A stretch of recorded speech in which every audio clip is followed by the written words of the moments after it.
Tahimik na binaybay ng binatang si Noah ang pasilyo papunta sa kwarto ni Father Sebastian. Nakasanayan na niya na siya ang gumigising sa pari ng baryo nila tuwing umaga. Siya ang nag-iisang kasama nitong nakatira sa kumbento at siya ang umaalalay dito dahil may edad na si Father Sebastian.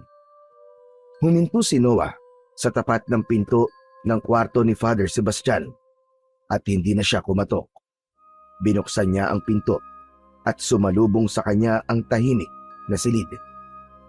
Sa gitna ng silid ay naroon ang kama kung saan nakahiga ang pari at natutulog. Lumapit si Noah sa bintana at hinawi niya ang kurtina. Binuksan na rin niya ang bintana upang pumasok doon ang sariwang hangin. Father, nagluto na po ako ng almusal. Alam ko pong gusto niyo po ng daing na pusit na ibinigay ng matanda sa palengke kaya pinirito ko na po. Napatingin si Noah kay Father Sebastian na nakahiga pa rin sa kama. Napangiti siya nang maalala ang unang beses na magkakilala silang dalawa. Noon ay palaboy-laboy lang siya at walang direksyon ang buhay. Ngunit isang araw, sa gitna ng kanyang pagnanakaw sa palengke, ay isang kamay ang maigpit na humawak sa kanya. Hindi upang saktan siya, kundi upang iahon siya sa kanyang pagkakalugmok. Si Father Sebastian ang nagbigay kay Noah ng panibagong buhay. Tinulungan siya nitong bumangon mula sa kanyang madilim na nakaraan. Ipinakilala siya nito sa Diyos. Kaya naman, ganun na lamang kamahal ni Noah si Father Sebastian dahil malaki ang utang na loob niya rito. Father, gising na po kayo. Baka po lumamig na yung kape niyo eh. Ayaw niyo pa naman ng malamig na kape.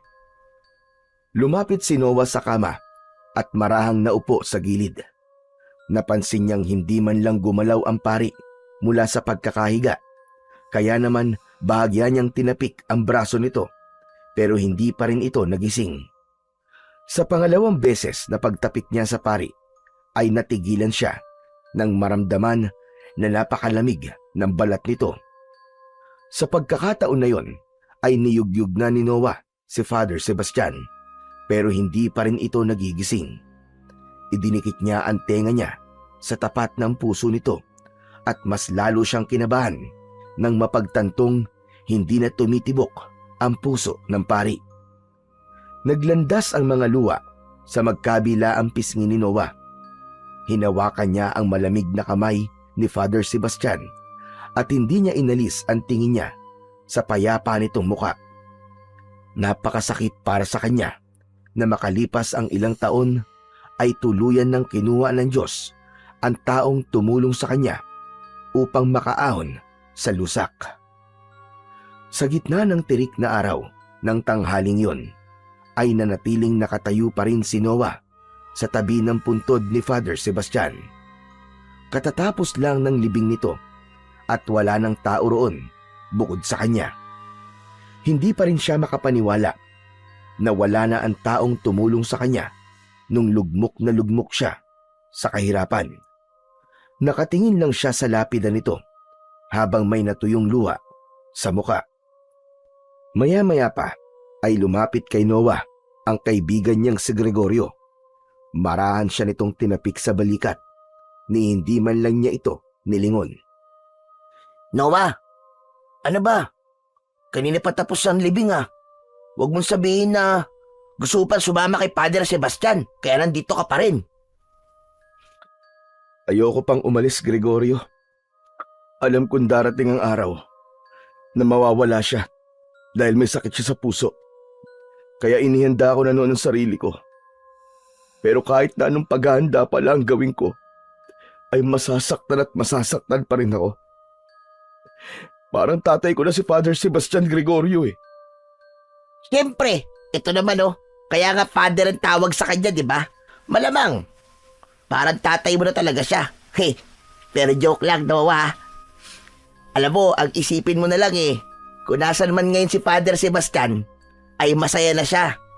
Wala na siyang sakit na mararamdaman. Happy-happy at chill-chill na lang siya doon. Yan din naman ang iniisip ko eh.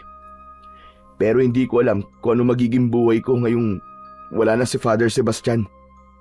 Huwag ka mag-alala. Nandito pa naman ako eh. Hindi kita iiwan, tol. Hindi ako aalis sa tabi mo. Promise. Ngunit bago pa man makasagot si Noah, ay biglang bumuhos na ang ulan. Hala! Anak ng... Umalis na tayo, Noah! Baka magkasakit pa tayo! Tatakbo na sana si Gregorio, pero hinawakan ito ni Noah sa braso ng mahigpit. Kakasabi mo lang, di ba, hindi mo ako iiwan? Dito ka lang. Aba, tol! May limitasyon din ang kabayanihan ko, no? Bahala ka sa buhay mo! Inalis ni Gregorio ang kamay ni Noah sa braso nito at tumakbo na palayo upang maghanap ng masisilungan. Habang si Noah naman ay nanatili pa rin sa kinatatayuan kahit basang-basa na siya ng ulan. Paalam, Father. Maraming salamat sa lahat. Sa pagmamahal, sa gabay, at sa paniniwala at pagtitiwala mo sa akin. Hindi ko alam kung paano magsisimula nang wala ka. Pero susubukan ko para sa iyo. Matapos ang ilang minuto, ay naglakad na si Noah pabalik sa kumbento. Medyo humina na ang ulan, pero ang kalungkutan niya ay hindi pa rin nababawasan kahit konti. Nang makarating siya sa kumbento, ay dumiretso siya sa banyo para maligo. Matapos yon, ay nagpalit siya ng malinis na damit. Agad na nagtungo si Noah sa silid ni Father Sebastian. Pagpasok niya ron, ay naupo siya sa silya na malapit sa bintana. Yun ang paboritong pwesto ng pari, lalo na kapag nagpapahinga ito. Maya-maya pa ay tumayo si Noah at lumapit sa kama. Napakunot noo siya nang mapansin ang isang puting sobre na nasa labas at may nakasulat na pangalan ni Noah. Nakapatong ang sobre sa isang pahabang kahon na sa tansya niya ay 2 o 3 dangkal niya ang haba. Hindi na bago kay Noah ang kahon na yon dahil simula nang dumating siya sa kumbento ay naroon na yon. Ang iniisip niya ay baka lalagyan yon ng mga personal na gamit ni Father Sebastian gaya ng mga alahas. Kinuha ni Noah ang sobre at dahil nakapangalan naman yun sa kanya ay binuksan niya yon. Isang sulat yon mula kay Father Sebastian. Ang nakita niya na agad niyang binasa. Noah, kung hawak mo na ang sulat na ito, malamang ay wala na ako sa mundong ito. Nagpapasalamat ako sa mga araw na nakasama kita. Ngunit ang sulat na ito ay upang malaman mo ang kapalaran na alam kong nakalaan talaga para sa iyo. May isang bagay akong kailangan ipagkatiwala sa iyo. Sa baryo natin ay may nakaambang panganib. At sa lahat ng taong nakilala ko, ikaw lamang ang nakita kong may sapat na puso, tapang at pananampalataya upang harapin ito. Hanapin mo ang isang lalaking ang pangalan ay Andres. Siya ay naninirahan sa gitna ng kagubatan sa kanlurang bahagi ng ating baryo.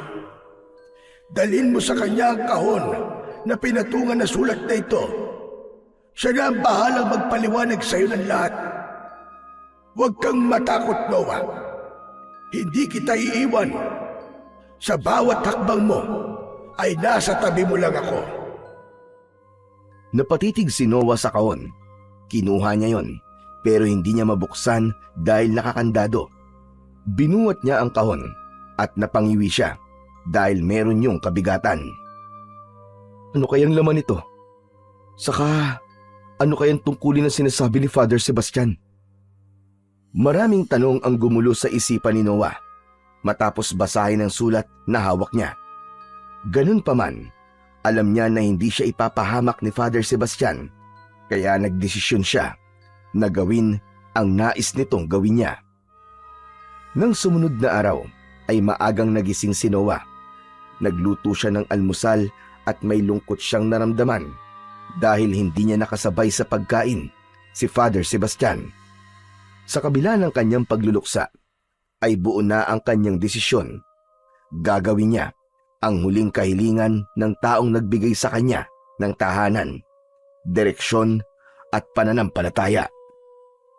Matapos kumain, ay nag-alay ng panalangin si Noah.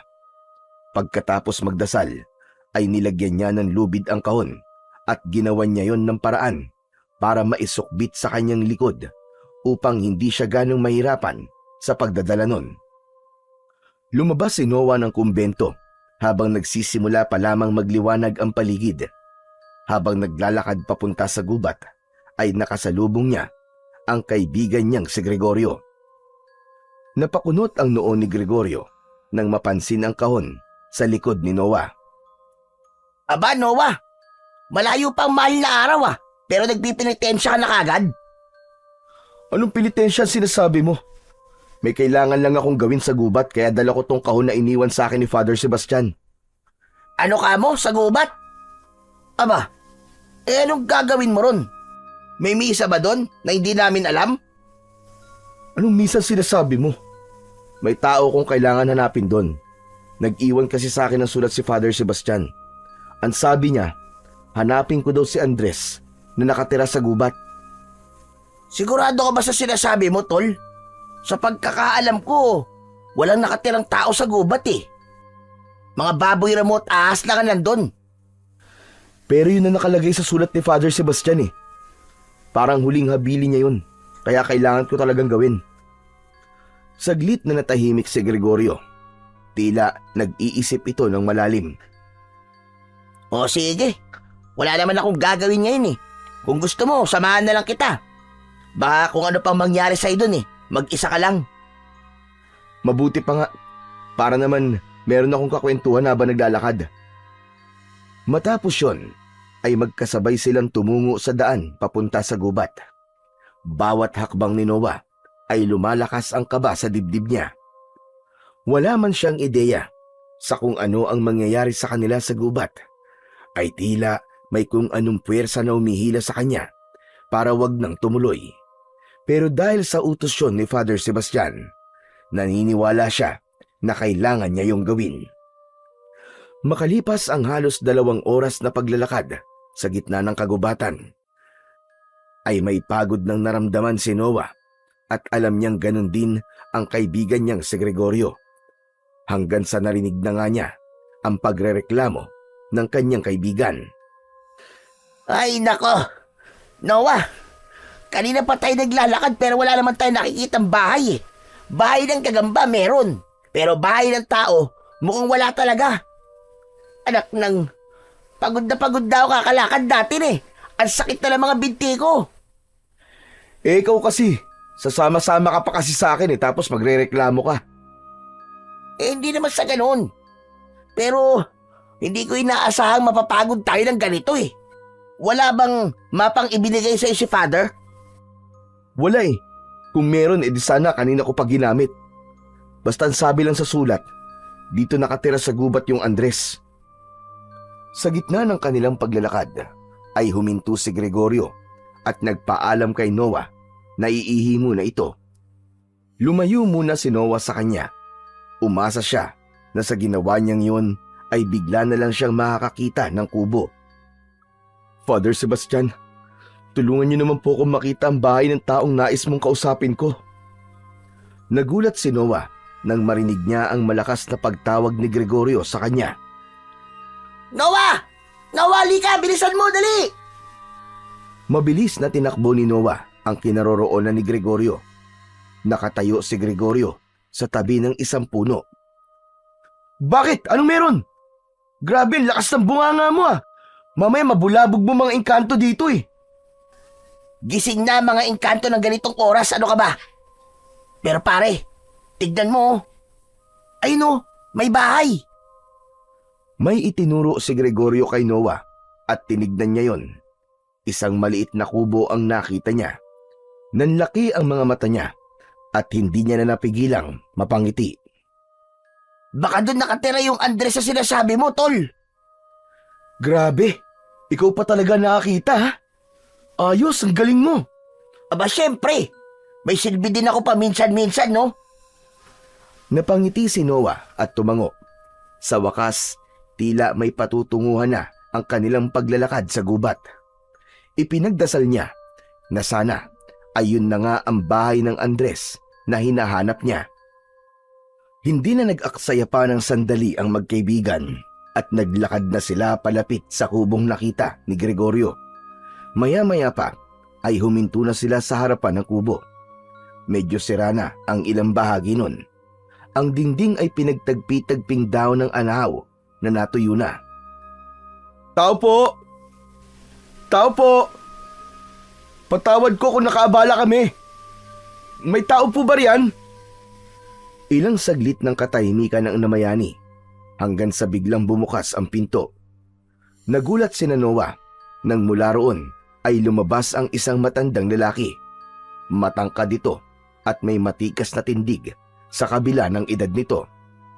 Meron itong mahaba at puting balbas at sa isang kamay nito ay may hawak itong matalim na itak. Sino kayo? Ano ginagawa niyo rito? Halos mapatalon si Gregorio sa gulat at agad itong nagtago sa likod ni Noah. Noah, tol! Si Andres Bonifacio yata yan eh. Tignan mo, atapang at tao. Naku, tol, umuwi na tayo. Baka tagain tayo niyan. Tumigil ka nga, Gregorio. Ang ingay mo. Sandali lang po Tatang, huwag po kayo magalit. Hindi po kami masasamang tao. Gusto ko lang pong itanong kung kayo po ba si Mang Andres. Napakunot ang noo ng matanda at muling itinaas ng bahagya ang itak. Bakit mo alam ang pangalan ko?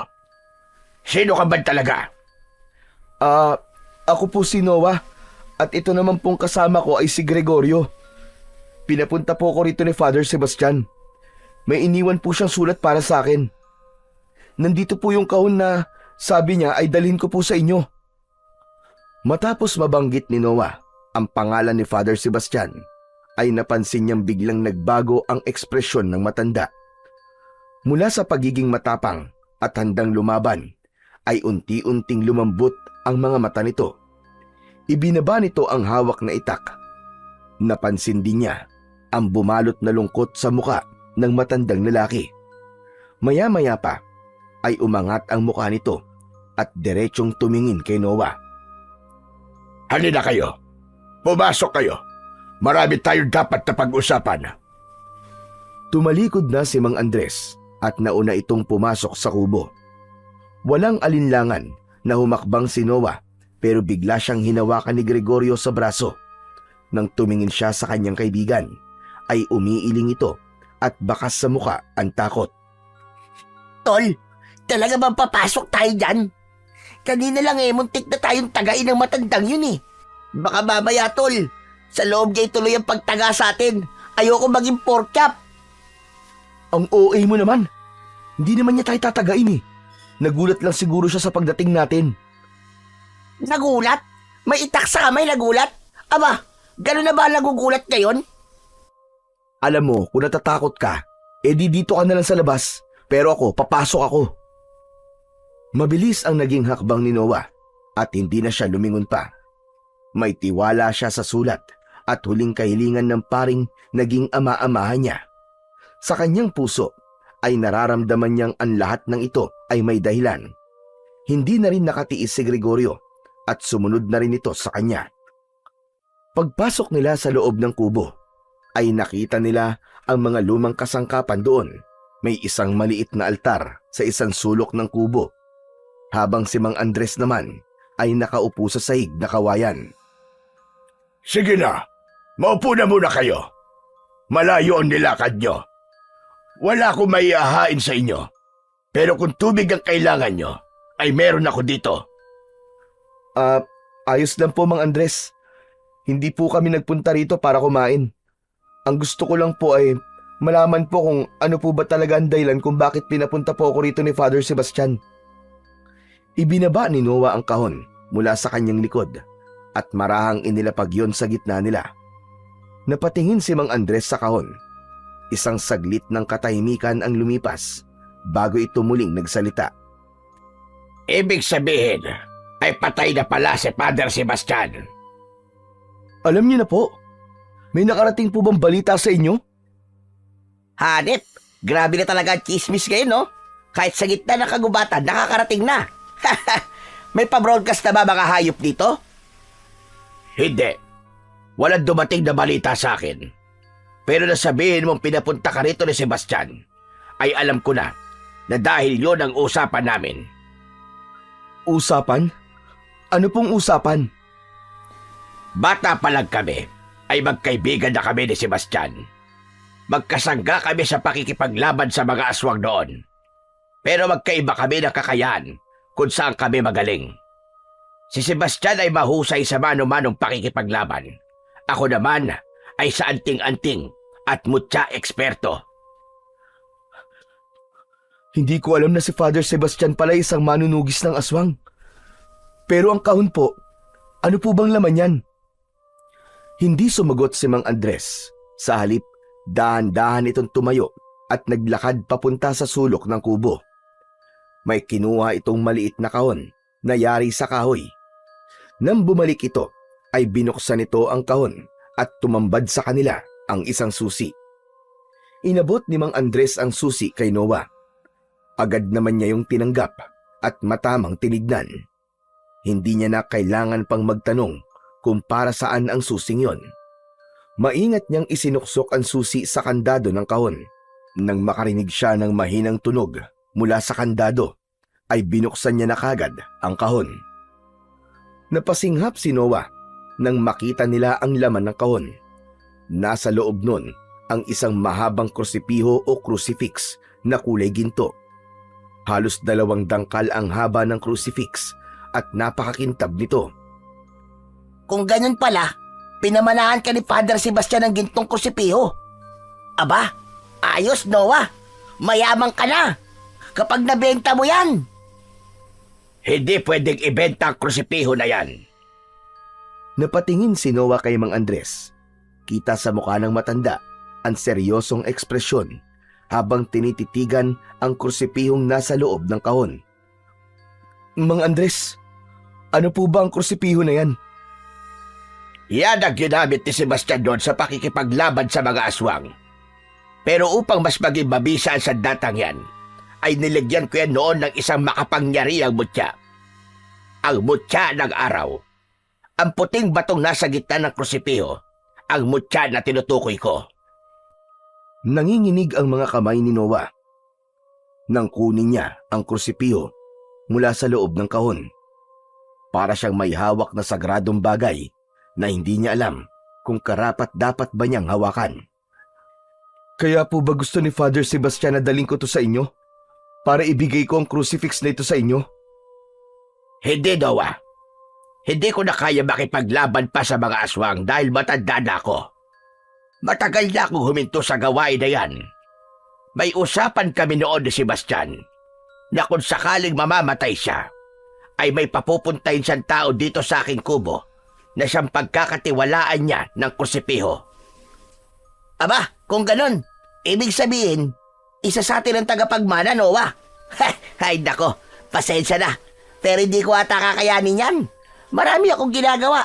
Ayoko na lang dagdag na responsibilidad. Tumigil ka nga! Ang ingay-ingay mo, Gregorio. Sabik ka lang naman sa pagpunta rito eh. Ako lang ang tinutukoy ni Mang Andres, hindi ikaw. Kung ikaw, Noah, ang pinapunta rito ni Sebastian, ibig sabihin ay ikaw ang napili niya. Ikaw ang pinagkakatiwalaan niyang lumaban sa mga aswang sa propesiya na nakita ko noon. Ha? Ano pong propesiya, Mang Andres? Lulusob ang isang malakas na grupo ng mga aswang sa baryo niyo. Hindi ko alam kung kailan eksakto, pero nararamdaman ko malapit na. Kaya noon pa man, naghahanda na si Sebastian. Sinabi niya sa akin na kung sakaling bawian siya ng buhay bago dumating ang panahong yon, ay kailangan may magtatanggol sa mga tao sa baryo niyo laban sa mga aswang. At ikaw na ngayon, Noah. Napako ang paningin ni Noah sa krusipiho na nasa kanyang mga palad. Hindi niya alam kung ano ang mararamdaman niya ng sandaling yon. Naniniwala siya sa mga aswang, ngunit ang hindi niya maintindihan ay kung ano ang nakita ni Father Sebastian sa kanya at sa kanya niya ipinagkatiwala ang sandatang yon. Kailangan mo ng magsanay, Noah. Hindi sapat ang tapang na meron ka sa laban na kakaharapin mo. Kailangan mong matutunang gamitin ang krusipiho sa tamang paraan. Mang Andres, paano ko po ito magagamit ng tama? Wala po akong alam sa pakikipaglaban eh. Lalong-lalo na po sa mga aswang. Bahagyang ngumiti si Mang Andres, saka tumango. Huwag kang mag-alala. May gabay ka. Agmutya ng araw na nasa gitna ng krusipiho. Hindi lang yan pampalakas. Yan ang magiging gabay mo, Noah. Mararamdaman mo yon dahil ikaw na ngayon ang tagapangalaga niyan. Napasulyap si Noah sa mutya ng araw na nasa gitna ng krusipiho. Ngayon niya lang napansin na tila may bahagyang pagkinangyon kahit walang sinag ng araw sa loob ng kubo. At hindi lang yan isang ordinaryong krusipiho.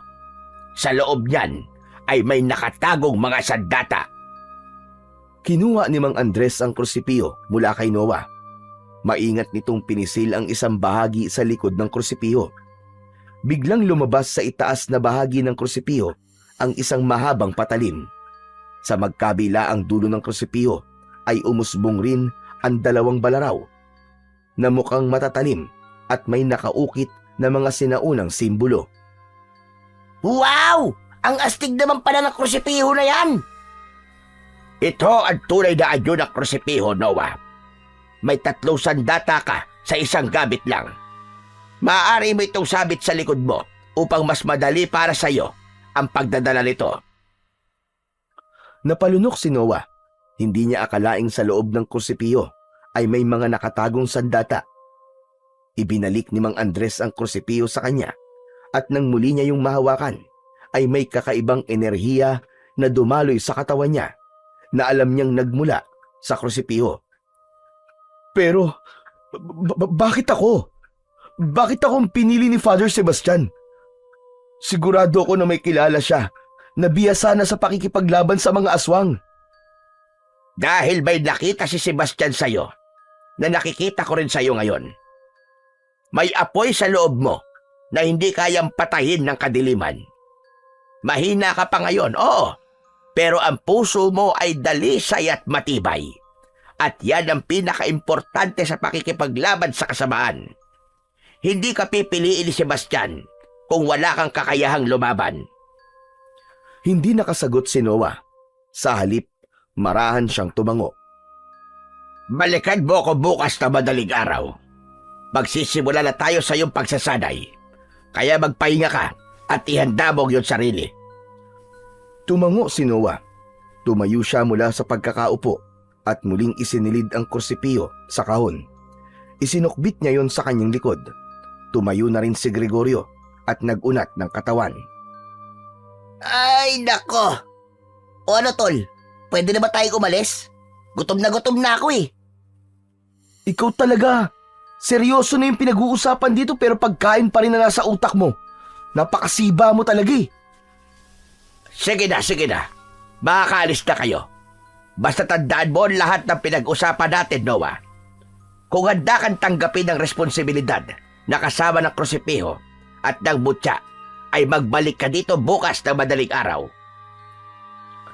Matapos magpaalam, ay lumabas na sa kubo sina Noah at Gregorio. Sa paglalakad nila palayo, ay tahimik lang si Noah.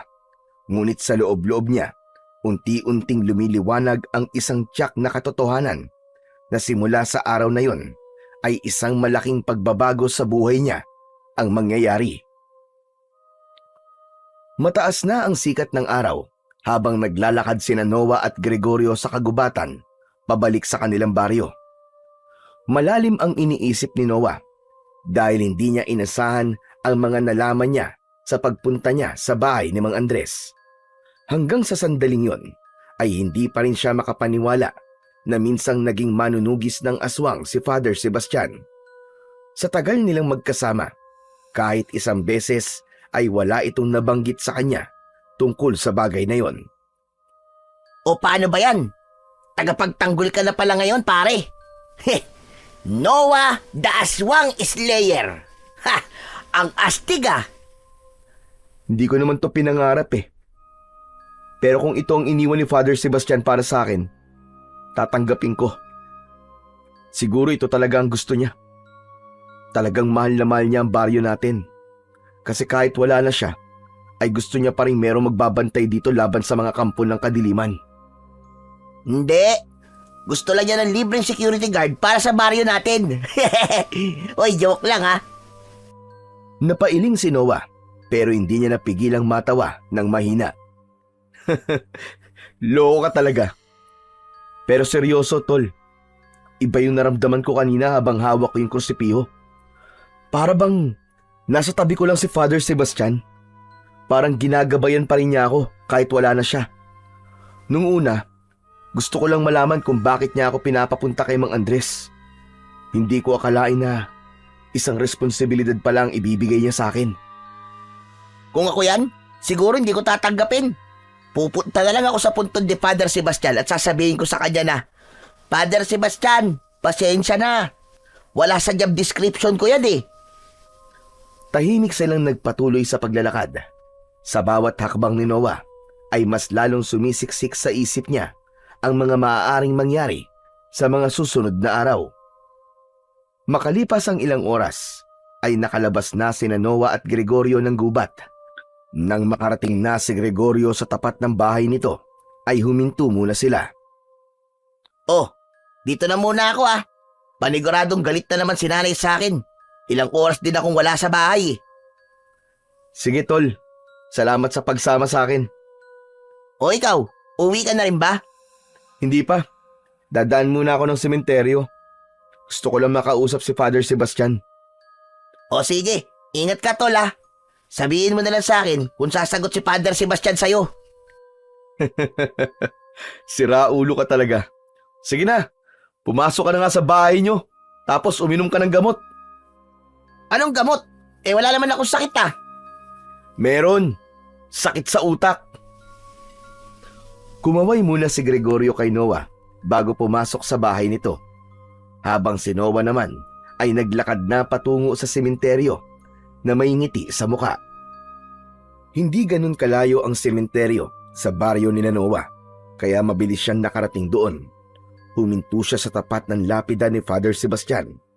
Tahimik na naupo si Noah sa gilid ng lapida at tinignan niya yon habang may luwang nagbabadya sa gilid ng kanyang mga mata. Father, hindi ko po alam kung bakit po ako ang pinili niyo. Pero kung ito po ang gusto niyong gawin ko ay tatanggapin ko po. Ang dami kong tanong, Father. Kung kaya ko ba ang responsibilidad na ito? Paano kung mabigo ako? Ang pinangahawakan ko na lang po ngayon ay ang tiwala niyo sa akin. Kung naniniwala po kayo sa akin, naisip ko na kailangan ko ring maniwala sa sarili ko. Salamat, Father. Salamat sa tiwala. Sisikapin ko na hindi ko kayo mabibigo. Matapos yon ay tumango na si Noah at naglakad palayo. Isang malalim na paghinga ang pinakawalan niya habang may matinding kaba na unti-unting bumabangon sa kanyang dibdib. Nang makarating si Noah sa kwarto niya sa kumbento, ay isinarado niya kagad ang pinto. Umupo siya sa kama at inilapag doon ang kahon kung saan nakalagay ang krusipiho. Binuksan niya yon at hinaplos niya ang krusipihong naroon. Maya-maya pa ay kinuha niya yon at tinignan ng mabuti.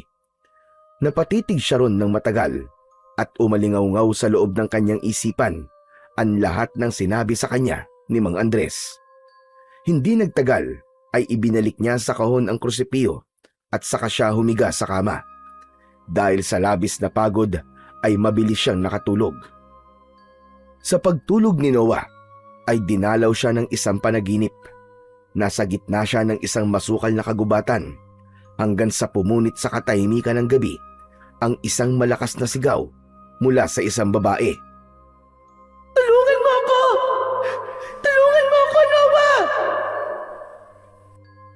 Napalingon si Noah doon at nakita niya ang isang babae na kinakaladkad palayo ng isang napakalaking aswang. Tumakbo si Noah upang iligtas ang babae. Tumingin ang babae sa kanya at nakita niya ang napakaganda nitong muka. Sa mga mata nito ay nabanaag niya ang takot at pagmamakaawa na iligtas niya ito. Napabalikwas si Noah sa pagkakahiga. Nagising siya na habol ang kanyang paghinga. Pawis na pawis ang kanyang noo at ramdam niya ang matinding kaba sa kanyang dibdib. Napagtanto ni Noah na maaari na isang pangitain ang panaginip na yon, na malapit na talagang mangyari ang propesiyang sinabi sa kanya ni Mang Andres. Madaling araw pa lang ay gising na si Noah. Wala pang liwanag ng araw na sumisilip sa kalangitan, ngunit nakahanda na siya. Umalis siya sa kumbento na dala ang krusipiyo na nasa kahon. Pagdating niya sa kagubatan ay mas naramdaman niya ang lamig. Buo ang desisyon na magsanay sa tulong ni Mang Andres para sa nalalapit na pagdating ng mga aswang sa baryo nila. Nang marating ni Noah ang harapan ng kubo ni Mang Andres, ay nagulat siya nang makita niya si Gregorio roon na may hawak na tinapay sa isang kamay at tasa ng kape sa kabila. Ngumiti ito ng malaki at tumango sa kanya. "Huy! Anong ginagawa mo rito?" Good morning, tol. Malamang, gusto kong makita kung paano ka turuan ni Mang Andres, no? Malay mo, matuto rin ako kahit papano. Grabe ka! Nauna ka pa talaga sa akin dito. Parang ikaw ang magsasanay ah. Alam mo naman na nakasupport ako palagi sa'yo, di ba? Malay mo, magiging sidekick mo ko. Karamihan sa mga superhero dapat may sidekick. Siyempre, wala nang ibang pwedeng maging sidekick mo kundi ako na best friend mo. Akala ko ba, hindi ka handa sa responsibilidad? Yung responsibilidad lang na kagaya ng sayo ang hindi ko kaya. Bago pa makasagot si Noah, ay bumukas ang pinto ng kubo at lumabas si Mang Andres. Nandito ka na pala, Noah. Masaya ako na narito ka. Ngayon ay sisimulan na natin ang pagsasanay mo. Huwag kang mag-alala. Hindi kita pababayaan. Handa ka na ba? Handa na po ako, Mang Andres. Buong-buo na rin po ang loob ko na tanggapin ang tungkulin na ipinagkatiwala sa akin ni Father Sebastian. Gagawin ko po ito bilang pag-alala sa kanya. Tumango si Mang Andres. Saka nito sinabi na sa likod ng kubo nito nila gagawin ang pagsasanay dahil mas malaki ang espasyo doon. Nagpatiuna na ito sa pagpunta roon, habang si Noah at Gregorio ay sandaling nagkatinginan at saka sumunod sa matandang lalaki. Agad na sinimulan ni Noah ang pagsasanay sa paggamit ng krusipiho sa tulong ni Mang Andres. Napansin niya na nung una ay mabigat ang krusipiho, pero nang sandaling yon ay naging magaan na yon. Ayon kay Mang Andres ay magandang senyalis yon dahil ibig sabihin ay tinanggap na talaga siya ng krusipiho at ng mutya bilang bagong tagapangalaga nito. Detalyado na itinuro sa kanya ni Mang Andres kung paano palabasin mula sa krusipiho ang dalawang balaraw sa magkabila ang dulo nito at ang mas mahabang patalim na nakatago sa mas mahabang katawan ng krusipiho. Sinasanay niya ang kanyang mga kamay na hawakan ang mga yon na parang bahagi na yon ng kanyang katawan. Habang ginagabayan siya ni Mang Andres sa wastong galaw, pagsalakay, pagdepensa at pag-iwas, ay nakaupo naman sa isang tabi si Gregorio na tahimik na nanonood lamang sa kanila. Nang sandaling yon, ay labis na sineryoso ni Noah ang pagsasanay nila ni Mang Andres, lalo na't nakasalalay sa kanya ang kaligtasan ng mga tao sa baryo nila. Iniiwasan niya na saka siya maghahanda kapag nasa harapan na nila ang panganib. Para sa kanya, mas mabuti na ang maging handa bago pa dumating ang unos. Matapos ang ilang oras na pagsasanay, ay halos bumigay na ang mga tuhod ni Noah sa pagod. Humihingal pa siya habang nakaupo sa lupa. Ang kamay niya ay nanginginig pa habang dahan-dahang ibinabalik ang mga patalim sa krusipiho. Sa di kalayuan Si Gregorio naman ay nakahiga sa damuhan habang may nakatakip na sombrero sa muka. Sa tagal ng pagsasanay ni Noah at Mang Andres ay nakatulog na ito na para bang mas pagod pa ito kumpara sa kanya. Maya-maya pa, lumabas si Mang Andres mula sa kubo. May dala itong 2 tasa ng mainit na salabat at inabot nito ang isa kay Noah. Umupo ito sa harap niya at matiim siyang tinignan. Mahusay ang ipinakita mo sa unang araw ng pagsasanay natin, Noah. Nakikita ko na likas sa iyo ang pagiging mandirigma. Pero tandaan mo na hindi lang lakas ang kailangan sa pakikipaglaban. Kailangan mo rin pag-aralan kung kailan ka lalaban at kailan ka atras. Mas lalong delikado kung puro tapang lang ang gagamitin mo. Dapat alam mo kung kailan ka dapat umatras. Walang karuwagan sa pag-atras. Ang importante ay hindi ka susuko na ipaglaban ang pinaglalaban mo. Maraming salamat po, Mang Andres. Napakalaki po talaga ng tulong niyo sa akin. Tatandaan ko po lahat ng itinuro at mga sinasabi niyo sa akin. Huwag ka muna magpasalamat sa akin, Noah. Nagsisimula pa lamang tayo. Marami ka pang dapat pagdaanan. Naiintindihan ko po. Tumango si Mang Andres, saka tumayo. Bumalik ka rito kahit na anong araw at oras na nais mong magsanay. Pero mas makabubuti na magsanay ka rin ng ikaw lang kung hindi ka makakapunta rito. Isang mahinang tango ang itinugon ni Noah sa sinabing yun ni Mang Andres. Nang sandaling yon ay mas lalong lumakas ang kaba niya. Nararamdaman niya na nalalapit na talaga ang araw kung saan kakailanganin niya ng gamitin ang krusipiho at ang mutya sa tunay na pakikipaglaban. Sa mga sumunod na araw ay nagpatuloy si Noah sa kanyang matinding pagsasanay sa tulong ni Mang Andres. Kapag hindi siya nakakapunta sa kubo ni Mang Andres, ay hindi niya sinasayang ang kanyang oras. Mag-isa siyang nagsasanay sa isang bakanting lupa sa likod ng kumbento. Dumating na rin ang bagong pari sa baryo na si Father Luis. Gaya ni Father Sebastian ay mabait din ito. Nang malaman ito na noon pa man ay sa kumbento na nakatira si Noah, ay hinayaan pa rin niya ito na manatili siya roon. Isang gabing matapos mag-ensayo si Noah sa likod ng kumbento, ay naglakad na siya sa gilid ng simbahan upang pumasok. Napahinto siya nang may natanaw siyang figura sa may harap ng simbahan. Isang babae ang nakatayo roon, na waring nakatitig sa pintuan ng simbahan. Nakaitim ito, mahaba ang buhok at animoy may hinahanap. Tila may kung anong humila sa kanya para lapitan ang babae. Habang papalapit si Noah sa babae, ay napakunot ang noo niya. Pamilyar ang mukha nito, na parang nakita niya na ito, pero hindi niya matukoy kung saan o kailan. May dalang traveling bag ang babae, kaya nahinuha niya na galing pa ito sa ibang lugar o baryo. Miss, pasensya na. Gusto mo bang pumasok sa simbahan? Sarado ng simbahan eh. Bumalik ka na lang bukas ng umaga. Lumingon ang babae sa kanya. Agad niyang napansin ang lungkot at takot sa mga mata nito. Hindi ako magsisimba. May hinahanap akong tao. Hinahanap ko si Father Sebastian. Ha? Si Father Sebastian? Pasensya na, miss. Hindi mo ba alam na patay na siya? Halos 1 buwan na rin ang nakakaraan. Mas lalong nalungkot ang babae sa narinig. Hindi ito nakapagsalita, na para bang tinatansya nito kung nagsasabi ba ng totoo o hindi ang kaharap. Miss, sandali lang. Ano ba talaga ang kailangan mo kay Father Sebastian?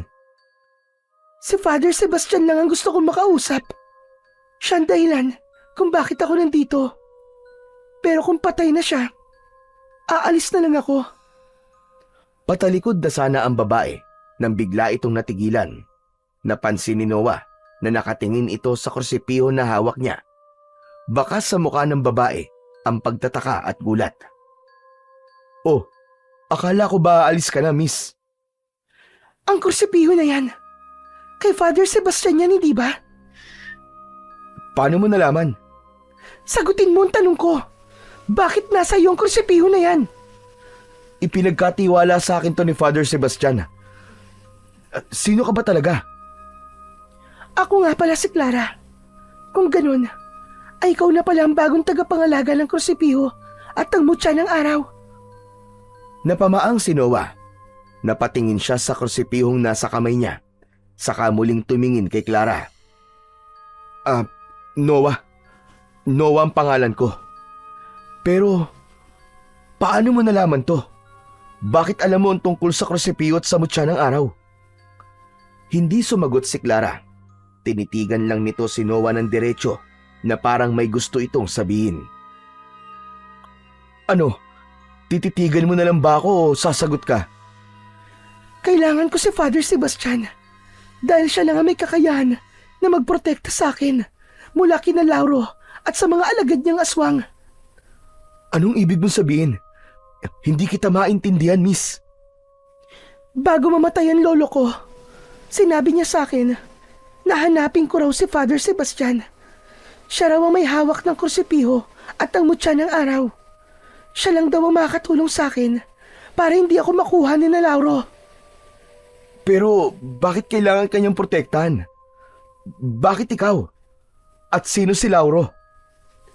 Hindi pa man nasasagot ni Clara ang tanong na yon ni Noah, ay bigla siyang may narinig na mahinang kaluskos mula kung saan. Pareho silang natigilan at sabay na napalingon sa pinanggalingan ng tunog. Napahawak si Noah sa hawakang parte ng kursipiho habang nakikiramdam. Nilakasan niya ang kanyang pakiramdam at naging alerto siya. Iba ang pakiramdam niya sa paligid. Parang may kung anong panganib ang nakaamba sa kanila ng mga oras na yon. Hanggang sa lumitaw sa kadiliman ang dalawang aswang. Naglalaway ang mga yon at nanlilisik ang mga mata. Umaangil ang dalawa na parang mababangis na hayop na handang umatake. Mabagal na naglakad ang mga aswang papalapit kina Noah at Clara. Napaatras si Clara at agad na nagtago sa likod ni Noah. Takot na takot itong napakapit ng maigpit sa damit niya. Noah, tulungan mo ko. Huwag mo akong hayaan makuha nila. Parang awa mo na. Huminga ng malalim si Noah at hinarap ang dalawang aswang. Pakiusap! Umalis na kayo! Huwag na kayo magsimula ng gulo dito! Anong ginagawa mo? Hindi uubra ang pakikipag-usap mo sa kanila. Kahit anong pakiusap mo, hindi aalis sa mga yan. Gamitin mo ang kursipiho at ang mutya ng araw para labanan ng mga yan. Napatingin si Noah sa kursipihong hawak niya. Nanumbalik sa kanya ang mga araw ng pagsasanay niya at ang mga tagubilin ni Mang Andres. Huminga siya ng malalim, saka sinabit ang kursipiho sa kanyang likod. Mabilis niyang inilabas mula roon ang dalawang balaraw na nakatago sa magkabilaang dulo ng kursipiho. Matapang na tumayo si Noah habang hawak ang mga sandata. Napakabilis ng tibok ng puso niya. Hindi dahil sa takot, kundi dahil sa pagkasabik, sapagkat sa wakas ay magagamit na niya ang mga ginawa niya sa pagsasanay sa unang pagkakataon. Sa isang iglap, sabay na sumugod ang dalawang aswang sa kanya. Ang mas maliit, ngunit mas mabilis sa dalawa ay umikot sa kaliwa ni Noah, habang ang isa naman ay sumugod mula sa kanyang harapan. Hinigpitan ni Noah ang hawak sa kanyang dalawang balaraw. Umatake ang aswang na nasa kanyang harapan. Mabilis na umiwas si Noah, habang si Clara naman ay tumakbo sa may pinto ng simbahan at sumiksik doon. Inundayan ni Noah ng saksak ang unang aswang. Umiwas ito, pero nadaplisan ito ng talim ng balaraw sa tagiliran. Sumigaw ang aswang na akala mo ay isa itong kinakatay na baboy. Sunod namang umatake ang isa pang aswang mula sa likuran ni Noah. Naramdaman ni Noah ang presensya nito, kaya dumapa siya at gumulong sa lupa. Nang dumaan sa harapan niya ang aswang, ay hiniwa niya ang binti nito. Natumba ito at nagpagulong-gulong, pero agad din itong tumayo. Ang isa namang aswang ay galit na tumalon papunta kay Noah. Ngunit handa si Noah. Sinalubong niya ang aswang at sinaksak niya ito gamit ang dalawang balaraw, isa sa dibdib at isa sa tiyan. Nang bumagsak sa lupa ang katawan ng aswang, ay nagsimulang mangitim ang balat nito. Nagulat si Noah nang biglang nagliyab ang katawan ng aswang hanggang sa naging abuyon. Muling umatake kay Noah ang natitirang aswang.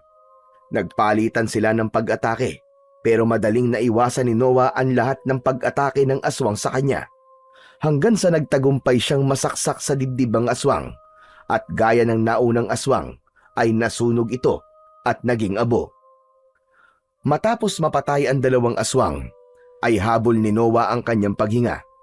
Hindi siya makapaniwala na nagawa niyang makapatay ng dalawang aswang. Ibinalik niya ang dalawang balaraw sa krusipiyo at naglakad siya papunta kay Clara. Inilahad niya ang kamay niya at tinanggap naman yun ng dalaga. Tinulungan niya itong makatayo. "Ligtas ka na, Clara. Wala ka nang dapat ikatakot." Salamat, Noah. Oo, sa ngayon ligtas ako. Tayo.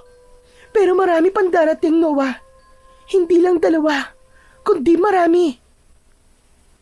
"Marami kang kailangang ipaliwanag sa akin, Clara. Siguro naman ay karapatang kumalaman ng lahat ngayong iniligtas kita." Tahimik na tumango si Clara. Walang pagtutol sa mukha nito. Naglakad si Noah papunta sa kwarto niya sa kumbento. Naramdaman niyang nakasunod sa kanya si Clara. Pagdating sa loob ng kumbento, ay agad na pumasok si Noah sa kanyang silid. Nang makapasok doon si Clara, ay isinarado niya ang pinto. Pinaupo niya si Clara habang siya naman ay nakatayo sa harapan nito. "Ngayon, Clara, sabihin mo sa akin ang totoo. Bakit kayo hinahanap ng mga aswang? Ano ang kailangan nila sa'yo?" Gusto kong kunin ni Lauro para gawing palayan niya. Hindi ko alam kung bakit ako napili niya. Namatay na lang ang lolo ko sa pagprotekta sa akin, at ilang araw bago siya napatay ni na Lauro, ay sinabi niya na hanapin ko si Father Sebastian dahil siya lang ang may kakayahan protektahan ako. Pero dahil wala na pala siya, ay sa'yo na ako hihingi ng tulong. Noah, ikaw na lang ang natitirang pag-asa ko. "Sino ba si Lauro? Kanina mo pa binabanggit ang pangalan niya eh." Si Lauro ang pinuno ng mga aswang sa baryo namin. Ilang taon na silang nananalasa doon. Kung makukuha niya ako, ay mas lalakas sila.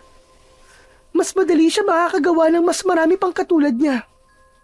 Kaya nakikiusap ako sa iyo, Noah. Tulungan mo ko. Ayokong magamit sa kasamaan. Ayokong dumami pa ang mga tulad ni Lauro. Huminga ng malalim si Noah hanggang sa naalala niya ang isa sa mga sinabi sa kanya noon ni Mang Andres. "Tutulungan kita. Poprotektahan kita hanggat kaya ko. Pero mukhang ito na ang simula ng katuparan ng propesiya na sinabi ni Mang Andres." Anong propesiya? "May kaibigan si Father Sebastian. Mang Andres ang pangalan niya. Ang sabi niya, darating ang panahon na lulusob ang mga aswang dito sa baryo namin. Sa tingin ko, ang pagdating mo rito ang hudyat na mangyayari na nga ang propesiyang yun." Yumuko si Clara sabay iling. Wala akong intensyong magdala ng gulo dito sa inyo. Gusto ko lang sanang matapos na ito. Ayoko lang na magtagumpay si Lauro sa plano niyang gawin akong palayaan. Naiintindihan kita, Clara. Hindi ka dapat makonsensya dahil ang lahat ng ito ay nakatakdang mangyari. Pero kailangan nating gumawa ng paraan para hindi ka nila makuha. At higit sa lahat, kailangan kong mapatay si Lauro para hindi mo na kailangan magtago sa kanya. Maraming salamat talaga, Noah. Salamat. Napakabuti mo. Sa kabila ng takot sa mga mata ni Clara, ay nagawa nitong ngumiti kay Noah. Alam ni Noah na delikadong kupkupin niya si Clara, pero hindi niya rin kayang pabayaan ito, lalo na't alam niya na kung gagawin niya yon, ay mas lalakas ang puwersa ni na Lauro at ng mga alagad nitong aswang. Makalipas ang ilang sandali, ay tahimik na ang silid ni Noah. Tulog na si Clara sa kama niya habang siya ay naglatag ng banig sa sahig at doon humiga. Gusto na rin niyang matulog pero mailap ang antok sa kanya. Kahit na anong pwesto ang gawin niya ay hindi siya mapakali. Ilang beses siyang pumikit pero nanatiling gising ang diwa niya. Paulit-ulit na bumabalik sa isipan niya ang sinabi ni Clara. Hanggang sa umupo si Noah at tinitigan niya si Clara na mahimbing na natutulog. Payapa ang mukha nito pero alam niya na sa likod nun ay takot na takot ito. Kailangan ko makausap si Mang Andres. Baka alam niya kung anong tama at maganda naming gawin. Bumalik sa pagkakahiga si Noah. Mariin niyang ipinikit ang kanyang mga mata at kinumbinsi niya ang sarili na matulog na. Naniniwala siya na simula sa gabing yon ay magsisimula na ang napakalaking pagbabago sa buhay niya. Hindi lang si Clara ang kailangan niyang protektahan mula sa mga aswang, kundi maging ang kanilang buong baryo. Pagsapit ng madaling araw, ay bumangon na si Noah. Tinignan niya muna ang natutulog pa rin na si Clara bago siya lumapit dito. Maraan niyang niyugyog ang balikat nito. Nang magising ang dalaga, ay may pagtataka siya nitong tinignan. Pasensya na Clara kung ginising kagad kita, pero kailangan nating umalis dahil meron tayong pupuntahan. Saan tayo pupunta? Kay Mang Andres, kailangan nating malaman kung anong dapat nating gawin. Sa ngayon kasi, ay wala pa akong maisip na tamang gagawin natin. Tumango si Clara at tahimik na tumayo. Itiniklop nito ang kumot at inayos ang pagkakasalansan ng mga unan. Lumabas ng kwarto niya si Noah at nagtungo siya sa kusina. Nagtimpla siya ng kape at kumuha ng tinapay. Iniligay niya yon sa tray at sa kanya binalikan si Clara. Inilapag niya ang tray sa maliit na lamesa na nasa tabi ng kama. O Clara, kumain ka muna. Mahaba-haba ang lalakarin natin eh. Maraming salamat, Noah. Tahimik na kinuha ni Clara ang tasa ng kape at uminom. Si Noah naman ay umupo habang nakatanaw sa bintana. Matapos ang ilang minuto ay natapos na sa pagkain si Clara. Tumayo na ang dalaga at kinuha ang bag nito. Anito ay handa na itong umalis. Walang imikan silang lumabas ng kumbento. Sinalubong sila ng malamig na simoy ng hangin sa labas. Umasa si Noah na may magandang ideya na maiisip si Mang Andres sa sitwasyon nila ng sandaling yon. Makalipas ang ilang minutong paglalakad, ay nakarating na sina Noah at Clara sa kagubatan. Tahimik pa rin silang naglalakad. Bahagya nang sumisikat ang araw ng oras na yon, kaya kahit papano ay maliwanag na ang kanilang dinadaanan. Bahagyang nauuna sa paglalakad si Noah habang nakasunod naman sa kanya si Clara. Maya-maya pa ay nagsalita si Clara dahil tila nainip na ito. Ang tahimik ng baryo niyo, Noah. Napakalayo sa baryo kung saan ako nanggaling. Tama ka, Clara. Pero sigurado ko na mawawala rin ang katahimikang ito dahil nandito na mga aswang. Pasensya na. Alam ko nga kung dahilan kung bakit nandito sa baryo niyo mga aswang. Ano ka ba, Clara? Napag-usapan na natin yan, di ba? Saka alam ko na kung buhay pa si Father Sebastian, ay tutulungan ka rin niya. Malaki kasi ang utang na loob ko sa kanya. Kaya kahit wala na siya, ginagawa ko pa rin ang mga nais niyang gawin ko. Pero ngayon ko lang napagtanto. Parehas pala tayong nawalan. Hindi ba nabanggit mong pinatay na mga aswang ang lolo mo? Tama ka, Noah. Siya lang ang meron ako. Simulat sa pool, siya nagpalaki sa akin. Kaya't napakasakit para sa akin ang kamatayan niya. Ikaw, bakit mo nasabing malaki ang utang na loob mo kay Father Sebastian? Noon kasi, walang direksyon ang buhay ko. Nang makita ko ni Father Sebastian, tinulungan niya ako magbago. Inilayo niya ako sa bisyo ko at sa mga taong walang naibibigay na magandang impluensya sa akin. Kung hindi dahil kay Father Sebastian, malamang nasa sementeryo o kaya nasa kulungan na ako ngayon. Mahal na mahal ni Father itong baryo namin. Kaya kahit hindi ako taga rito, mahal ko na rin ito at lahat ng taong nandito. Kaya pala ang tapang mo kagabi. May pinaglalaban at pinoprotektahan ka. Pasensya ka na ha, kung nadamay ka at ang baryo nyo sa gulundal ako. Yang ka na naman Hindi mo kasalanan ang gulong nangyayaring to. Kung meron mang dapat sisihin, ay walang iba kundi si Lauro at ang mga alagad niya. Huminto sila sandali sa ilalim ng malaking puno ng balete. Huminga ng malalim si Noah at tumingin sa malayo. Konti na lang at makakarating na tayo sa bahay ni Mang Andres. Sana Noah, matulungan niya tayo. Huwag ka mag-alala, Clara. Siguradong matutulungan niya tayo. Magkaibigan sila ni Father Sebastian, kaya mapagkakatiwalaan natin siya. Nagpatuloy na sila sa kanilang paglalakad. Hindi na sila nag-usap pa hanggang sa makalipas pa ang halos 1 oras ay natanaw na nila ang kubo ni Mang Andres. Nang nasa harap na sila ng kubo ni Mang Andres ay napakunot ang noo ni Noah nang makita na naroon ang kaibigan niyang si Gregorio. Nakaupo ito sa mahabang upuan sa labas ng kubo habang kausap si Mang Andres. May kinakain na pandesal ang kaibigan niya at may hawak pa itong isang tasa ng umuusok na kape. Pagkakita sa kanya ni Gregorio ay ngumiti ito ng malaki sabay tango. Oh, ano na namang ginagawa mo rito, Gregorio? Ano pa nga ba? Di nakikialmusal. Masarap kasi itong latik na palaman sa tinapay na ginawa ni Mang Andres Ikaw talaga, pambihira ka. Ginawa mo pang karinderya tong bahay ni Mang Andres Baka naman nakakaabala ka na sa kanya. Hindi daw ba? Wala problema sa akin kung puntahan ako rito ni Gregorio. Maganda nga yun at may nakakausap ako rito paminsan-minsan. Nakakatulong sa akin para hindi ako maburyong. Aba, sandali lang. Sino yung magandang dalagang kasama mo, Noah, ha? Bakit hindi mo sinabi sa akin na may girlfriend ka na pala? Kailan lang kasal nyo? Huy, tumahimik ka nga dyan, Gregorio. Hindi ko nobya si Clara, kaya tumigil ka, ha? Oh, hindi mo siya nobya? Aba, kung ganon, baka pwede ko siyang ligawan.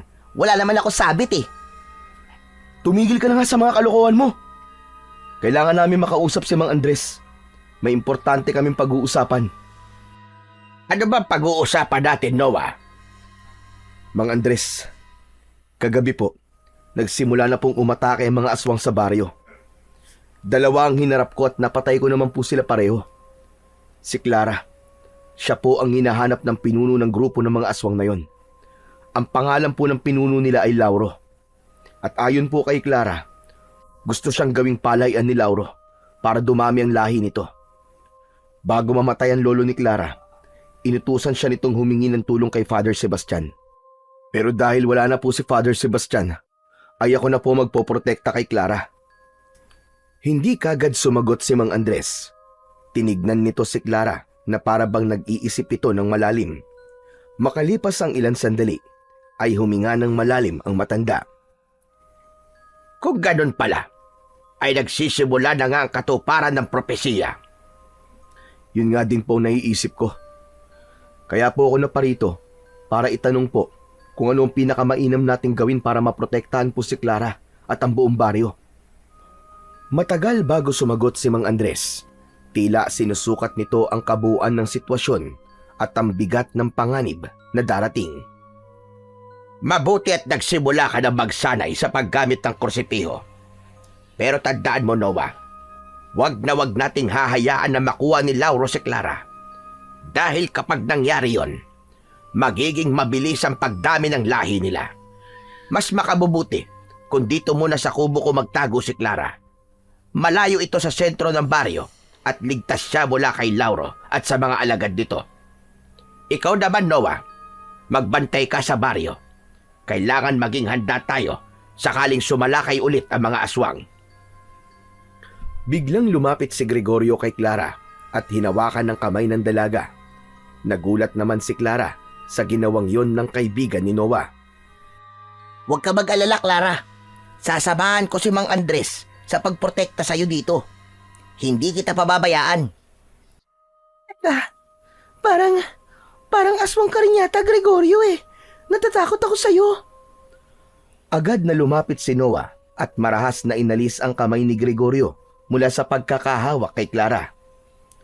Hoy Gregorio, hindi mo dapat hinahawakan ng kahit na sino, lalo na mga babae na walang permiso sa kanila.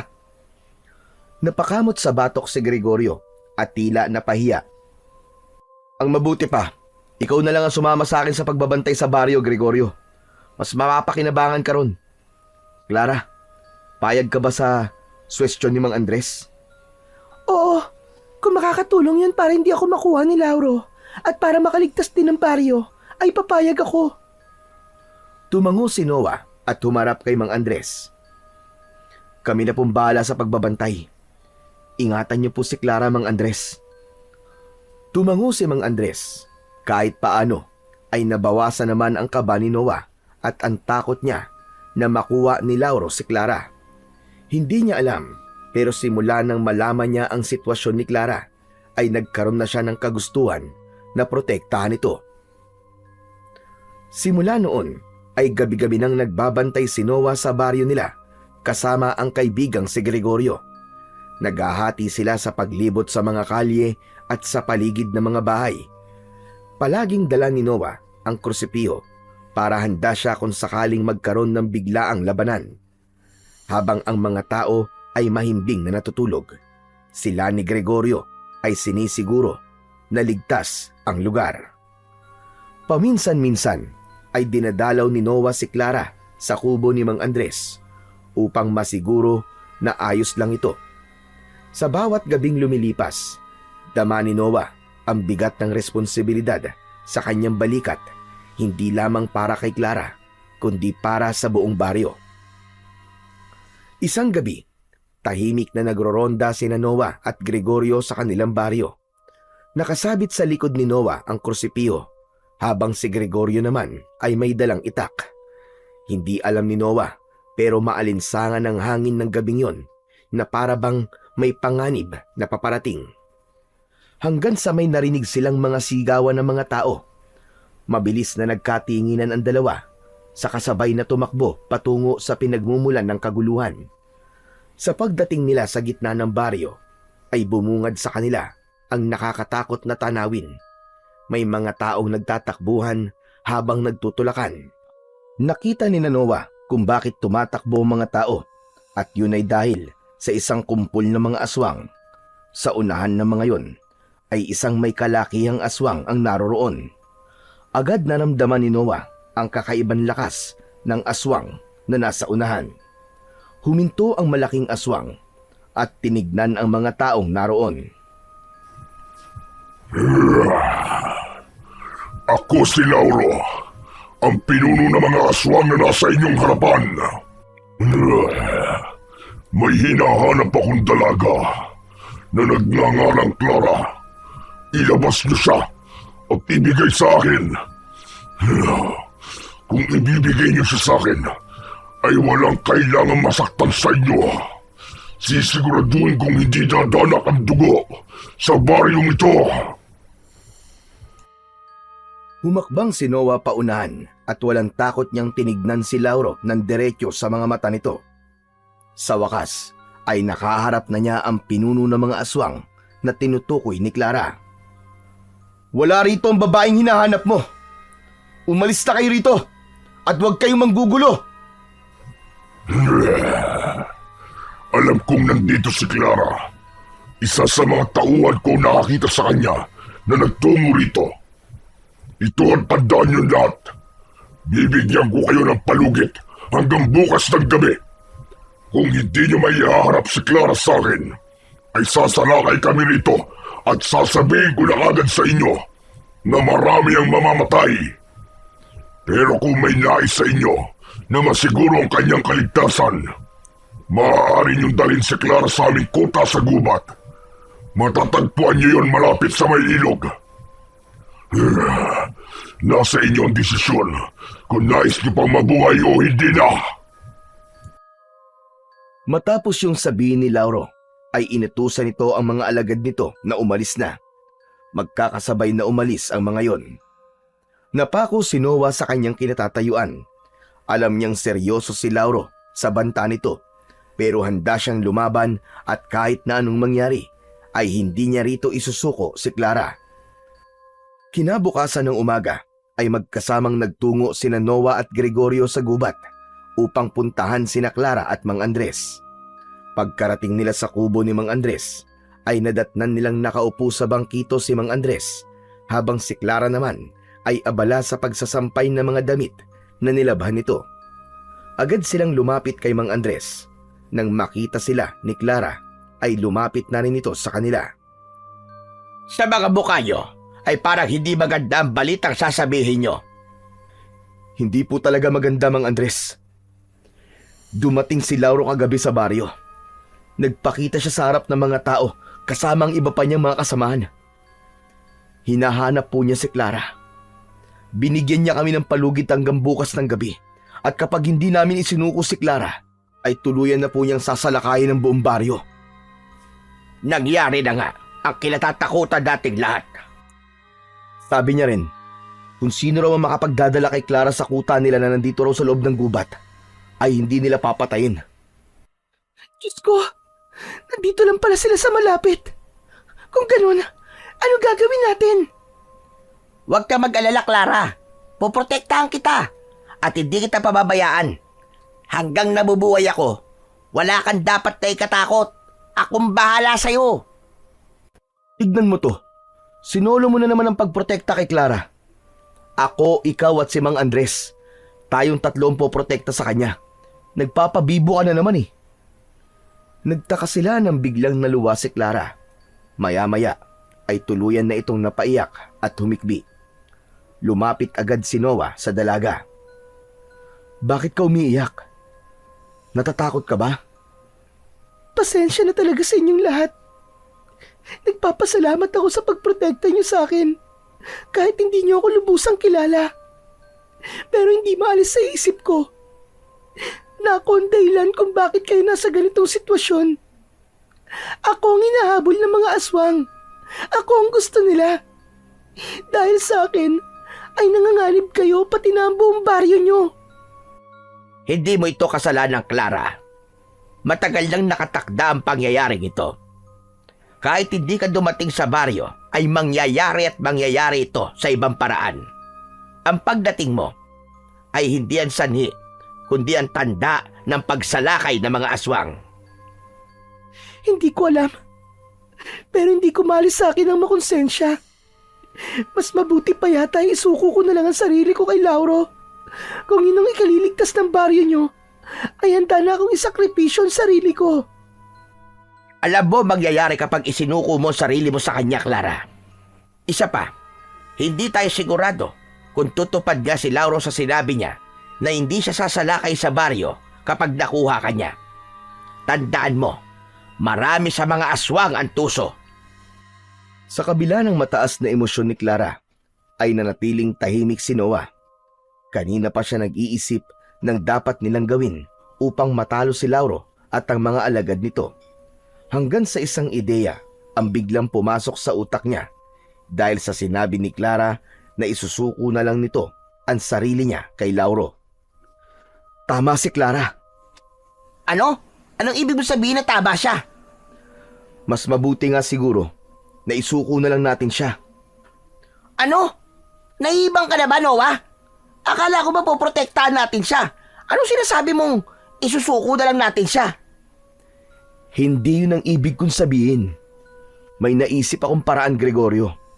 Kung gusto ni Lauro si Clara, ay ibibigay natin siya. Marahang gumuhit sa labi ni Noah ang isang ngiti. Matapos yun, ay ipinaliwanag na niya ang gagawin nila at kahit ang mga kasama niya ay pumayag sa planong naisip niya. Alam nilang magiging mapanganib ang susunod nilang hakbang, ngunit para kay Clara at sa baryo, handa silang gawin ang lahat. Pagkatapos na makipag-usap kina Clara at Mang Andres, ay agad na bumalik sina Noah at Gregorio sa baryo. Tinipon nila ang lahat ng mga kalalakihan at kinausap nila mga ito ukol sa panganib na maaaring mangyari sa baryo nila mamayang gabi. Ipinahayag ni Noah ang plano nilang salakayin ng kuta ng mga aswang bago pa man maisakatuparan ni Lauro ang balak nitong salakayin ang kanilang lugar. Aniya, wala silang ibang mapagpipilian kundi ang lumaban kaysa ang mga aswang ang unang umatake sa kanila. Iba-iba ang naging tugon ng mga kalalakihan. May ilan na agad na tumanggi dahil hindi kayang ipagsapalaran ang sariling buhay sa laban na wala silang katiyakan kung mananalo sila. Ngunit may ilan ring hindi nagdalawang isip at nagsabi na handa ang mga ito na lumaban. Hindi man ganun karami ang nagkaroon ng lakas ng loob na lumaban. Para kay Noah ay sapat na yon upang magkaroon sila ng kahit na konting pag-asa na manalo sa laban nila mamayang gabi. Ipinaliwanag na rin ni Noah sa mga kalalakihang pumayag na umatake sa kuta ng mga aswang ang gagawin ng mga ito. Tiniguro niya na naintindihan ng lahat ang plano nila bago niya pinauwi ang mga yon.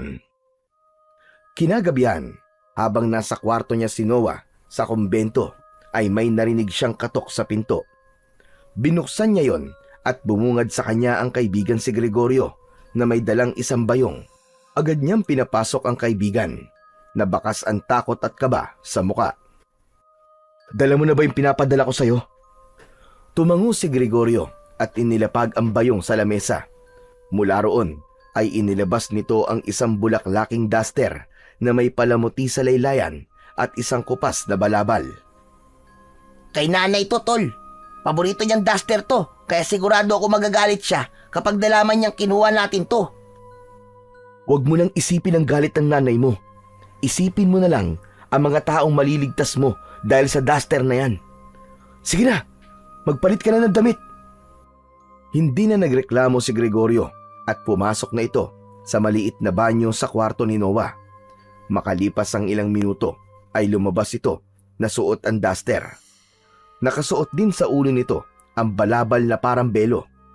Halata sa mukha nito ang kaba at pagkailang habang si Noah naman ay hindi mapigilang mapahagalpak ng tawa dahil sa itsura ni Gregorio. "Hanep ah! Nanay na nanay ang datingan mo dyan, Gregorio ah! Kamukha ka pala ni Aling Panyang na tindera ng cool sa palengke." Sige, tumawa ka lang ng tumawa.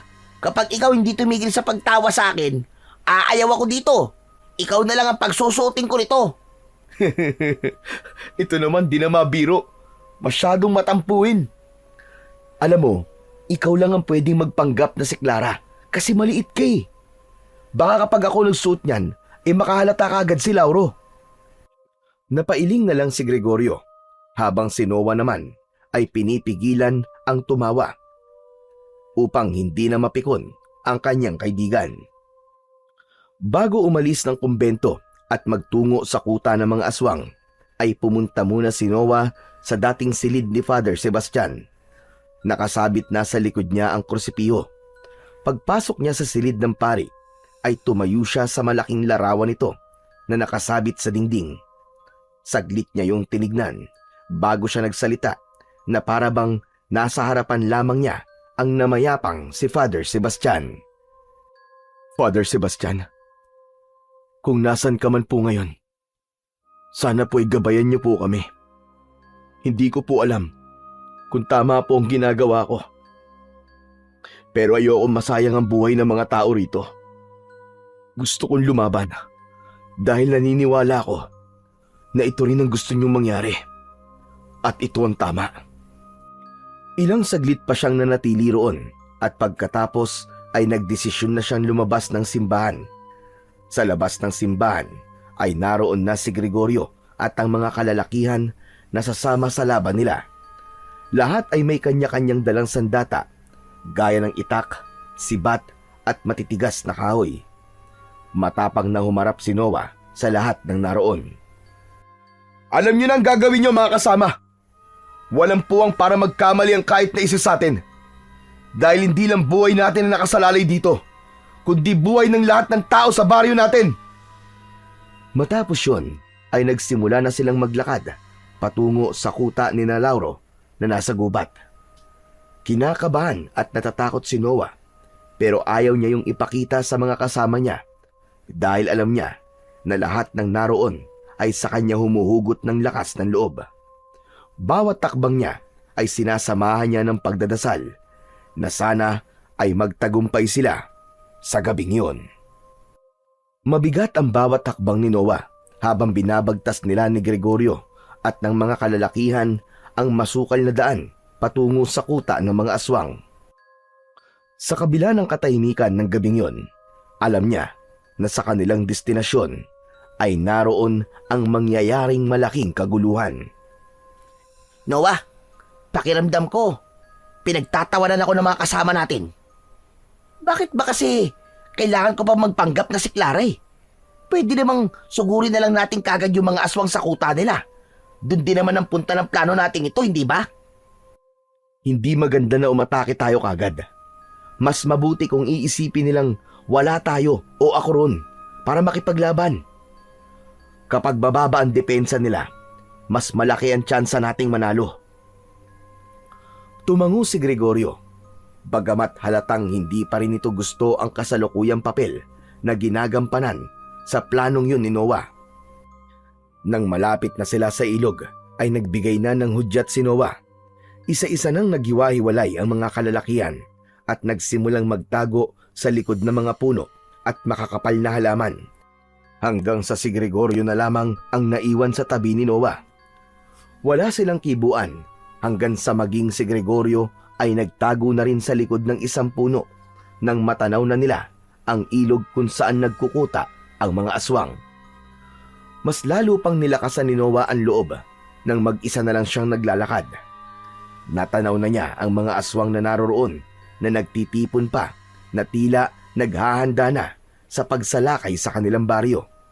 Nagpatuloy siya sa paglalakad hanggang sa naramdaman ng mga aswang ang kanyang presensya.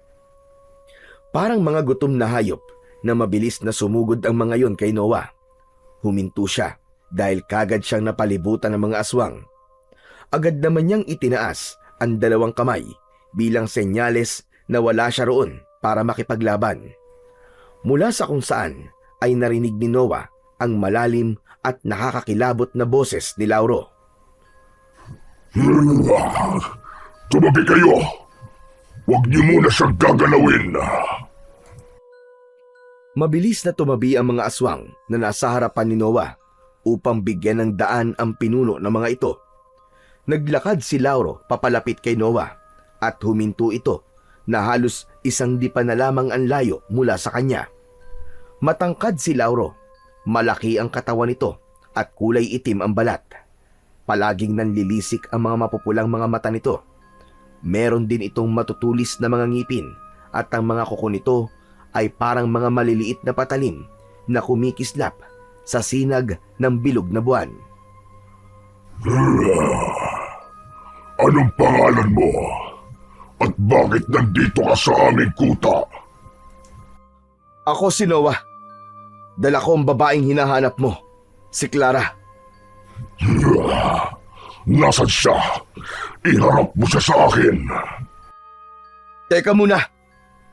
Nais ko lang makasiguro, Lauro, na kapag binigay ko na siya sa'yo, nangangako ka bang hindi mo nasasaktan ng mga tao sa baryo namin? Yan ang kasunduan. Kapag nakuha ko na siya, ay walang masamang mangyayari sa baryo niyo. Huwag kang mag-alala. Bilang pinuno ng mga aswang, ay may isa kong salita. Lumingon si Noah sa kanan at saka sumigaw. Clara! Halika na! Lumabas ka na sa pinagtataguan mo! Mula sa likod ng isang puno ay lumabas si Gregorio na suot ang bulaklaking duster. Ang balabal ay nakatakip sa ulo at mukha nito. Nakayuko itong naglalakad at bahagya pang humahampas ang balakang nito para mapanindigan nito ang kilos ng isang babae. Pumwesto si Gregorio sa tabi ni Noah. Huminga ng malalim si Noah at pilit niyang inalis ang kaba sa kanyang dibdib. Pinigilan niya ang sarili na mapatingin kay Gregorio dahil baka matawa na naman siya sa itsura nito. Alam niya na isang maling galaw lang niya ay maaaring maging mitya upang makaramdam kagad si Lauro na hindi si Clara ang nasa harap niya. Narito na si Clara. Kunin niyo na siya at umalis na kayo. Gaya na napagkasunduan natin. Tahimik lang si Lauro habang tinititigan si Gregorio na alam niyang si Clara. Habang nakatitig si Lauro kay Gregorio ay walang tigil sa pagdarasal si Noah na sana ay hindi magduda si Lauro na hindi si Clara ang taong nasa harapan nito. Ipinatong niya ang kamay niya sa balikat ng nakayukong si Gregorio. Sige na, sumama ka na sa kanya, Clara. Isipin mo na lang na ginagawa mo to para sa kaligtasan ng mga tao sa baryo. Hinding-hindi ka namin makakalimutan. Salamat, Tol. Nanlaki ang mga mata ni Noah nang biglang nagsalita si Gregorio. Marahil ay masyado itong nadala sa eksena, kaya ito biglang nagpasalamat sa kanya. Maging si Lauro ay nagulat din at mas lalong nanlaki ang mga mata. Hinablot at hinila ni Lauro ang balabal na nakatakip sa muka ni Gregorio. Hindi ikaw si Clara! Niloloko niyo ako! Hindi! Ako talaga si Clara! Maniwala ka! Naging ganito lang ang itsura ko kasi nakatapak ako ng duwende. Pinarusahan niya ako pero babalik din ang mukha ko sa dati pagkalipas ng ilang araw. Niloko niyo ko. Pagbabayaran niyong ginawa niyong ito at sisiguraduhin kong hindi na kayo makakalabas pa ng buhay sa gubat na ito. Alam ni Noah na hindi yun ang orihinal nilang plano pero wala na siyang magagawa dahil nangyari na ang hindi dapat mangyari. Inilagay niya ang dalawa niyang daliri sa bibig at malakas siyang pumito. Mula sa iba't ibang direksyon ay biglang nagsulputan ang mga kalalakian mula sa kanilang mga pinagtataguan habang hawak ang kanika nilang mga sandata. Sabay-sabay na sumugod ang mga yon na ikinagulat ng mga aswang. Agad namang inilabas ni Gregorio ang itak mula sa loob ng duster nito, habang si Noah ay inabot ng dalawang kamay ang magkabila ang dulo ng krusipiho na nasa kanyang likod at mula roon ay hinugot niya ang dalawang balaraw. Isang aswang ang agad na sumugod kina Noah pero inunahan niya ito ng saksak ng balaraw sa dibdib. Agad itong nilamon ng apoy hanggang sa tuluyan niyong naging abo. Hindi na nag-aksaya pa ng oras si Noah. Umikot siya sa paligid at lahat ng aswang na kanyang nakita ay sinasaksak niya gamit ang kanyang mga balaraw. Labis ang determinasyon niyang manalo sa laban, lalo na't nakikita niya ang mga kasamahan niya na matapang din na nakikipaglaban sa mga aswang. Sandaling huminto si Noah upang hanapin si Lauro. Luminga siya sa paligid pero hindi niya makita kung saan nagpunta ang pinuno ng mga aswang. Sa paligid niya ay patuloy ang pakikipaglaban ng mga kasama niya sa mga aswang. Pero alam niya na sa sandaling yon, ang kailangan niyang makaharap ay si Lauro, ang pinuno ng mga aswang. Lauro! Magpakita ka! Harapin mo ako, duwag! Laking gulat ni Noah nang may biglang sumunggab sa likod niya at kinagat siya ng mariin sa kanyang balikat. Naramdaman niya ang pagbaon ng matutulis na ngipin sa kanyang laman, kaya impit siyang napasigaw. Kahit hindi niya nakikita kung sino ang nasa likod niya, alam niyang si Lauro yon. Kapag napatay ko na kayong lahat dito, ay isusunod ko na mga tao sa baryo nyo. Wala akong ititira bilang kabayaran sa panluloko nyo sa pinuno ng mga aswang na kagaya ko. Sa tingin mo ba, ay hahayaan kong mangyari yon? Mahigpit na hinawakan ni Noah ang dalawang balaraw at sinaksak niya yon ng sabay sa magkabila ang balikat ni Lauro na naging dahilan para mapasigaw ito at mapaatras. Ngunit hindi nagliyab si Lauro matapos itong masaksak ni Noah ng balaraw. Nagkaroon ito ng sugat pero hindi ito naging abo gaya ng mga alagad nito. Sa pagkakataon na yon ay napagtanto ni Noah na tunay na hindi ordinaryong aswang lamang si Lauro. Matalim ang mga matang tinignan ni Lauro si Noah. Ngumisi ito ng malaki at mabilis nitong hinugot ang 2 balaraw na nakabaon sa magkabilaan nitong balikat. Matapos yun ay itinapon nito ang mga balaraw sa malayo. Ngayon sabihin mo, ano panlaban mo sa akin? Ngayong wala ka na sandata. Diyan ka nagkakamali! Huwag kang masyadong mayabang! Inabot ni Noah ang kursipiyo sa likuran niya at mula sa pinakamahabang bahagi nun ay hinugot niya ang mas mahabang patalim. Nanlaki ang mga mata ni Lauro nang makitang meron pa palang natatagong sandata si Noah. Kahit na ano pang sandata ang ilabas mo, ay hindi ka pa rin mananalo sa akin. Biglang tumakbo si Lauro palapit kay Noah. Ngunit nang malapit na ito sa kanya, ay bigla itong kumabig pakaliwa at inikutan siya ng mabilis. Alam niyang nililito siya ni Lauro, lalo na't wala siyang ideya kung kailan ito aatake. Pero tinalasan ni Noah ang kanyang mata. Ramdam niya na bibigyan siya ng kakayahan ng mutya ng araw na nasa krusipiyo para masundan niya ang mabilis na galaw ni Lauro. Hanggang sa umatake na si Lauro kay Noah, iniumang nito ang matatalas nitong kuko sa kanya, pero sinalag niya yon gamit ang kanyang patalim. Nanlisik ang mga mata ni Lauro nang masugatan ang kamay nito, ngunit hindi yun sapat para sumuko ang kalaban ni Noah. Mas lalo na itong nagalit sa kanya. Nagpalitan sila ng mabibilis at mababangis na atake. Muntik nang makalmot ni Lauro si Noah sa dibdib, pero mabilis siyang nakaatras. Mataas na tumalon si Lauro at dumapo ito sa isang sanga ng puno at mula roon ay bumulusok ito pababa sa direksyon ni Noah. Mabilis naman ang naging pagkilos ni Noah. Itinapat niya ang patalim kay Lauro at dahil sa bilis nito ay hindi na ito nagkaroon pa ng pagkakataon para makaiwas. Diretsyong tumagos ang patalim sa tiyan ni Lauro. Napaatras si Lauro. Masyadong malalim ang pagkakasaksak dito ni Noah, kaya sigurado siyang labis itong naapektuhan. Hindi na nagsayang ng pagkakataon si Noah. Mabilis siyang lumapit kay Lauro at itinarak niya sa tapat ng puso nito ang patalim.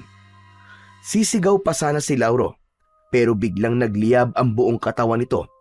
Mabilis na hinugot ni Noah ang patalim sa katawan ng kalaban. At nang bumagsak na sa lupa ang nasusunog nitong katawan, ay masaya niya itong pinanood. Unti-unting kinain ng apoy si Lauro hanggang sa tuluyan na yung naging abo. Matapos mapatay ni Noah si Lauro, ay agad siyang sumugod sa mga natitirang aswang upang tulungan ang kanyang mga kasama. Isa-isa nilang pinabagsak ang mga alagad ni Lauro at dahil wala na ang pinuno ng mga yon, ay madali na lang nilang natalo ang mga yon. Hindi nagtagal ay wala ng aswang ang natira. Nasunog ng lahat. Nagsigawan sina Noah dahil sa kasiyahan at tagumpay nila sa laban sa mga aswang. Nakangiting lumapit si Gregorio kay Noah at inabot nito ang 2 balaraw na itinapon kanina ni Lauro. Tahimik naman na kinuha ni Noah ang mga yon at magkasabay niya yung ibinalik sa kursipiyo. Sunod niyang ibinalik ang mahabang patalim doon. Hindi nagtagal doon sina Noah at nagsimula na silang maglakad palabas ng kagubatan. Hindi na sila makapaghintay na sabihin sa mga tao sa baryo nila na ligtas na silang lahat sa banta ng mga aswang at wala na silang dapat na ikatakot. Matapos na magtungo sa baryo nila, ay sunod na nagpunta sina Noah at Gregorio sa bahay ni Mang Andres. Pagpasok nila sa kubo ng matanda, ay nakita nila na nagdadasal sina Mang Andres at Clara.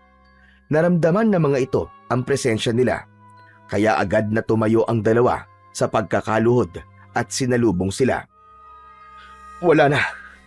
Tapos na. Napatay na namin si Lauro at wala na rin natira sa mga alagad niya. Kaya malaya ka na, Clara. Malaya na rin ang baryo namin. Agad na tumingin si Clara kay Gregorio. Napansin ni Noah ang kakaibang ningning sa mga mata nito. Tila hindi nakapagpigil si Clara at mahigpit nitong niyakap si Gregorio. Akala ko hindi na ulit kita makikita, Greg. Salamat sa Diyos at buhay ka. Napatingin si Noah sa dalawa at napakunot ang noo niya. Sandali nga lang. Kayong dalawa? May hindi ba kayo sinasabi sa akin, ha? Biglang lumuwag ang pagkakayakap ni Clara kay Gregorio. Napaatras ito at napayuko. Si Gregorio naman ay napakamot sa batok at umiwas ng tingin kay Noah.